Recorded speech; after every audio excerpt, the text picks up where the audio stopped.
Na sequência, com a palavra, o senhor Mauro José Silva, presidente da Associação Nacional dos Auditores Fiscais da Receita Federal do Brasil, UNAFisco.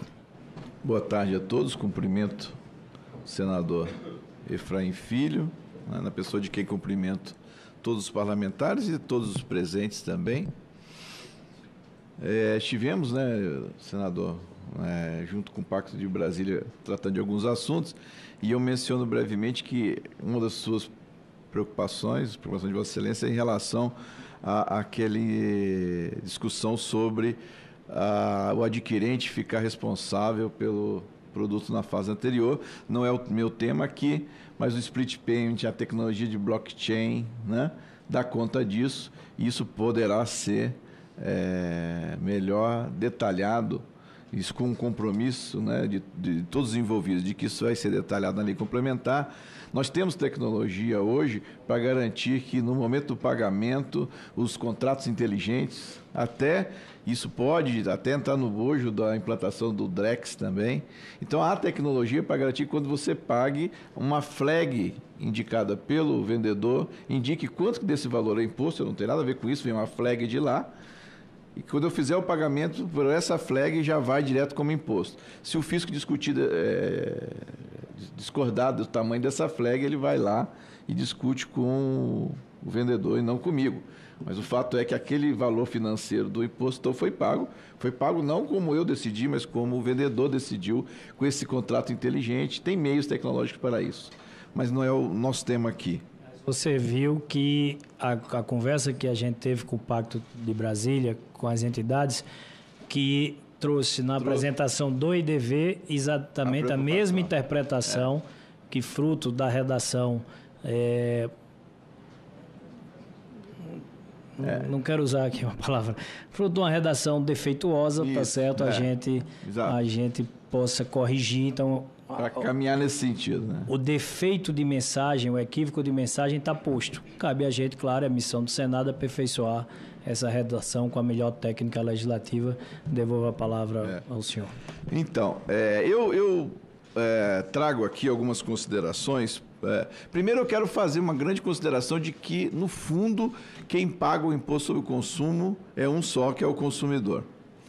E eu vou trazer aqui algumas visões, vou trazer um debate sobre a alíquota e depois vou fazer um debate na questão do serviço que afeta diretamente o consumidor.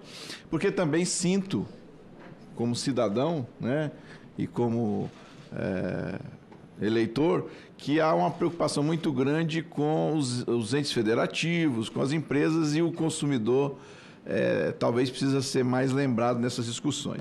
Então eu vou direto primeiro... discutir um pouco da questão da alíquota, E eu parto de quê? Eu vou questionar apenas, eu não vou trazer solução. No ano de 2020, a Receita Federal tentou implantar a CBS. E ela disse lá, está lá no projeto de lei, 12%. 12%. Então, para substituir os impostos do consumo de nível federal, a União já disse, é 12%. Para manter a mesma carga tributária, 12%. Quanto era em 2020 a carga tributária dos impostos sobre o consumo da União? 3,8%. E na época, se não me engano, para os estados e municípios era 8,4%. E aí, gente, eu proponho como um questionamento aos técnicos essa regra de 3 básica. Porque se 3,8 dava 12, 8,4 dá quanto? Dá 26, 26,5, se não me engano, eu calculei ali, com 12 dá 38,5.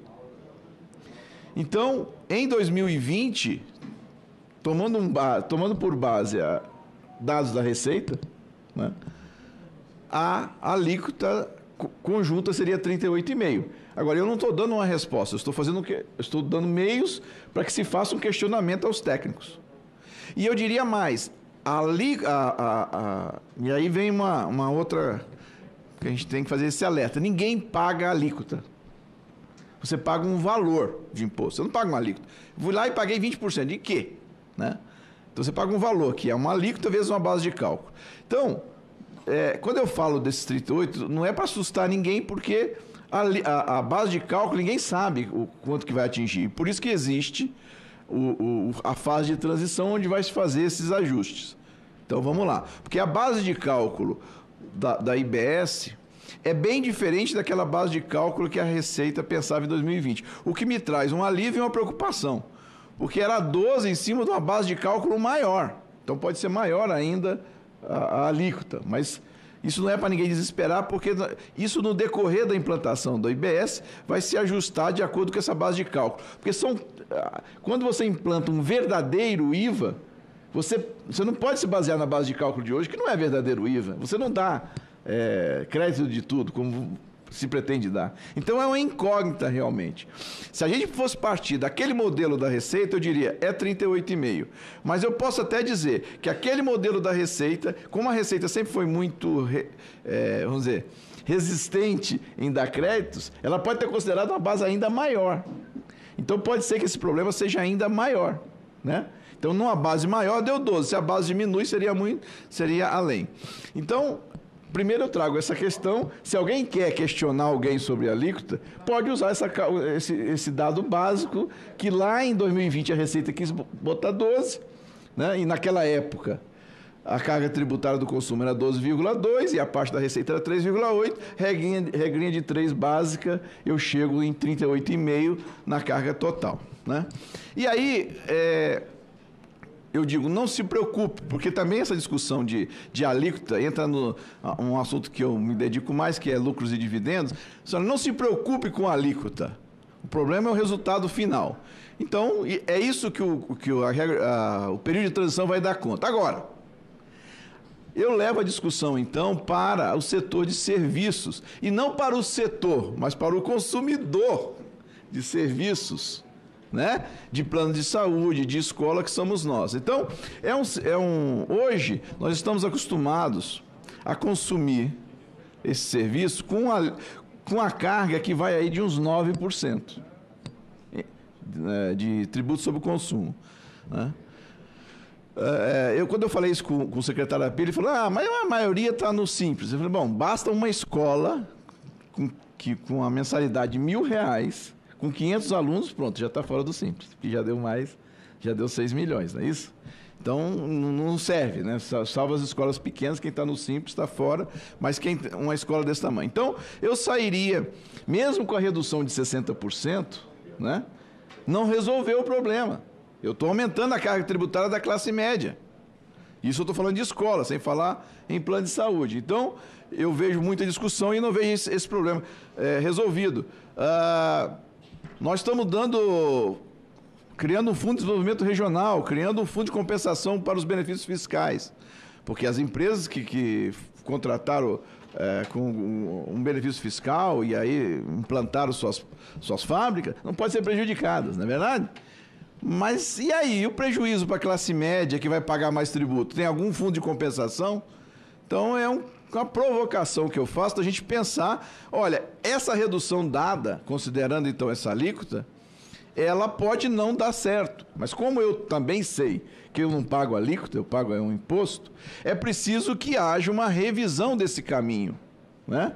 Desde já eu já alerto. A redução dada na alíquota da área de serviços vai fazer a classe média pagar mais. É um alerta que eu dou. Vai fazer a classe média pagar mais.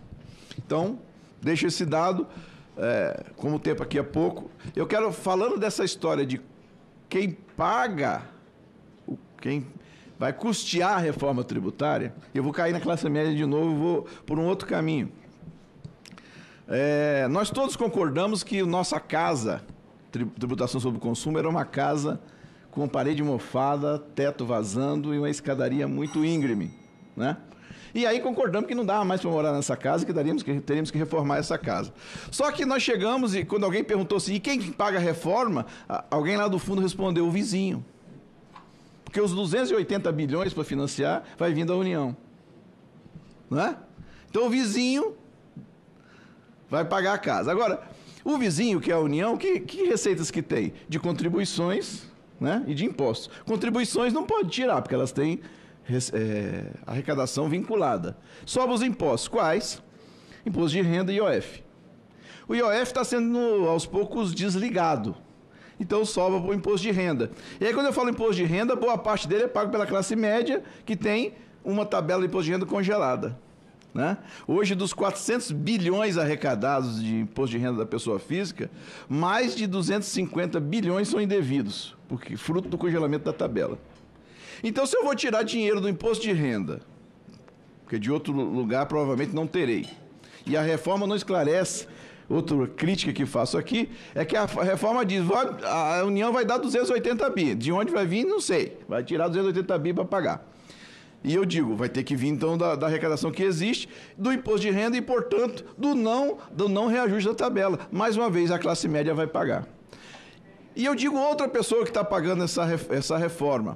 Quando o ministro Guedes fez a reforma da Previdência, ele dizia que era 1 trilhão em 10 anos.